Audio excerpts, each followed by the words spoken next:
Avant de commencer, je tiens à préciser que le métier d'animateur radio, c'est un grand métier de timide. Donc, je vous prie déjà de m'excuser par avance pour toutes les petites erreurs que je vais faire, les mots sur lesquels je vais franchir, etc.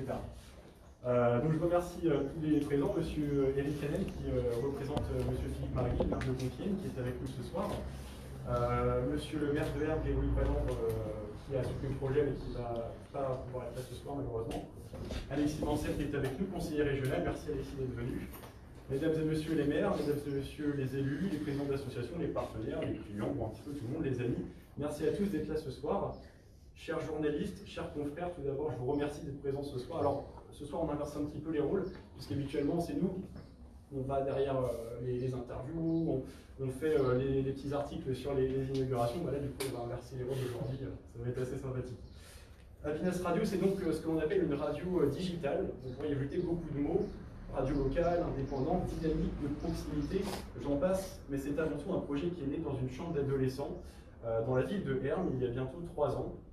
Alors à la base, simple occupation, notre projet a vite pris de l'ampleur par le soutien de la ville et la confiance donc, de monsieur le maire de Hermes qui est absent ce soir, Grégory Palandre, pardon.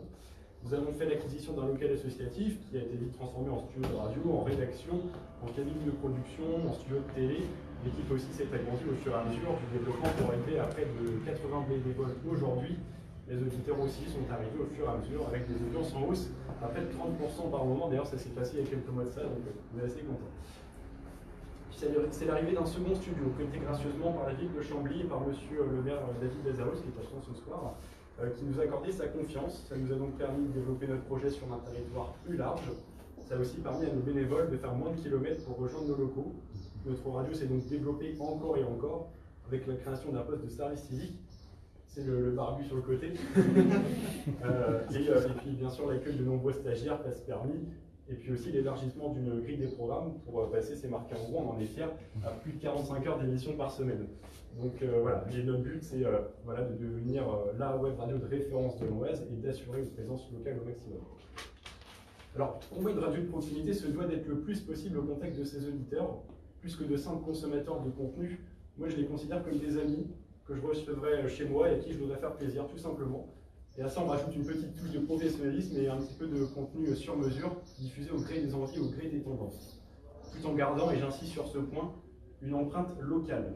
Nous sommes amoureux de notre département et c'est pour ça, et c'est pour nous un honneur et un devoir de le mettre en avant, que ce soit avec des programmes locaux, une équipe composée à 90% d'Isariens, et même de la publicité exclusivement dédiée aux TPE, aux PME de l'Oise. D'ailleurs, pour les chefs d'entreprise qui sont dans la salle ce soir, je suis disponible juste après pour en discuter. Je le disais, le local est notre priorité. Et c'est parce que c'est notre priorité que nous avons souhaité nous installer sur la ville de Compiègne. Ville que j'ai pu découvrir et où j'ai travaillé et vécu quelques temps. Deuxième ville de l'Oise, Compiègne était pour moi une évidence. Certains de nos bénévoles réalisaient parfois quelques 3 ou 4 heures de train. On a l'exemple devant nous pour voir un micro. Donc c'était aussi un enjeu de ce côté-là. Donc c'est maintenant réduit par 3. Dans mes démarches, j'ai pu compter sur le soutien de Nicolas Ledet, qui est absent ce soir, qui est un adjoint de la mairie de Compiègne et qui a une très grande expérience en radio en fait. Donc il a pu aussi me soutenir, l'aiguiller dans ce projet-là. Et puis j'ai pu rencontrer les services de monsieur le maire. Je pense à monsieur Guillotot, madame Prévost et toutes les personnes qui nous ont aidés pour avoir ce local qu'on va aller visiter dans quelques instants. Donc je les remercie très chaleureusement. Je remercie monsieur le maire pour nous avoir permis de nous installer sur la ville de Compiègne et de pouvoir mettre en avant les nombreuses activités de la ville et plus globalement de sa communauté de communes. Donc merci à monsieur Marigny, nous ferons honneur à sa confiance. Je vous remercie de m'avoir tous écoutés. Je vous invite à visiter nos locaux, donc on va y aller tous ensemble, discuter autour d'un traditionnel verre de l'amitié. C'est ça, Pinel, j'en parlais tout à l'heure, on a pris du cidre, pas du champagne, on est une radio locale, du terroir, et c'est important pour nous. Donc, et puis voilà, et on pourra entendre dans les studios tout à l'heure la visite. Une émission qui se passe actuellement à Chambly, qui s'appelle Le Jeu qui s'est permis, qui est animée par une bande de quarantenaires, c'est assez sympathique. D'ailleurs sur la route, si vous voulez écouter, c'est jusqu'à 19h, on va arriver plus vers la fin.